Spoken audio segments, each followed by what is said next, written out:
Le voyage se poursuit en Inde, où le fait d'être célibataire est un combat au quotidien.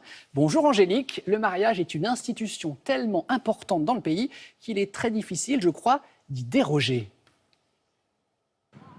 Bonjour Damien, oui vous avez raison, le mariage en Inde c'est l'un des passages les plus importants de la vie, une étape incontournable.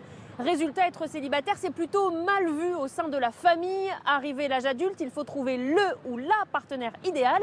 Et pour cela, les Indiens des classes aisées font appel à des entremetteurs, le plus souvent des entremetteuses. Une pratique qui à l'heure des sites de rencontres sur Internet avait tendance à s'essouffler, mais voilà qu'une série télévisée l'a remise au goût du jour. Et à l'heure du Covid, où l'on se rencontre moins qu'avant, le phénomène pourrait exploser. Je vous propose de regarder ce reportage réalisé par Marion Lawamen, Navodita Kumari et Raoul Khatri. L'Inde, c'est le pays du mariage arrangé. Sur les plus de 10 millions d'unions célébrées chaque année, 90% seraient organisés. Il nous suffit de tendre notre micro dans les rues de New Delhi pour vérifier la tendance. Mariage arrangé. Mariage arrangé. Arrangé. Arrangé. Par amour. Par amour. Arrangé.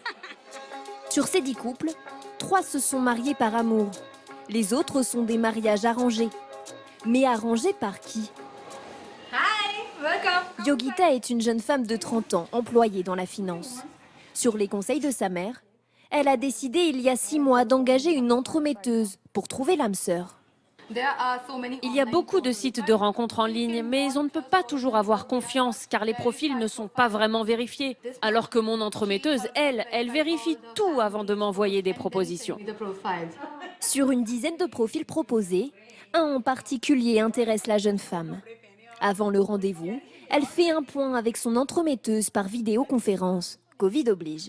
Bonjour Yogita. Bonjour, on s'entend sur plusieurs points. On adore tous les deux les chiens.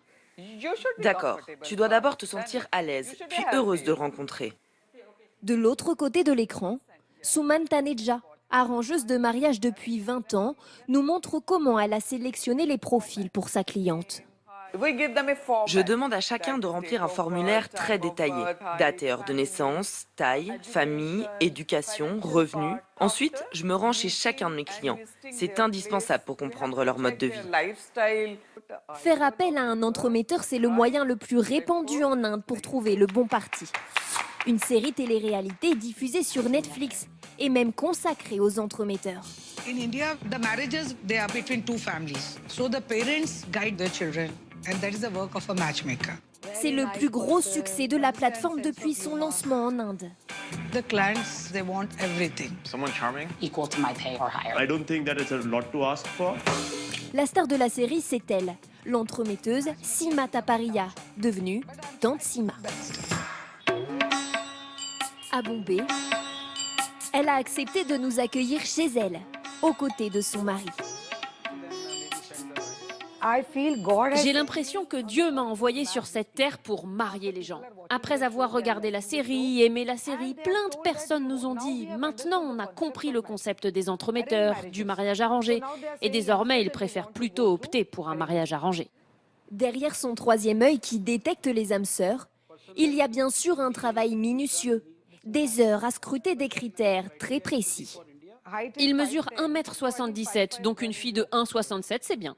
Mais pas seulement. Pour trouver l'alliance parfaite, Tante Sima s'appuie aussi sur l'astrologie.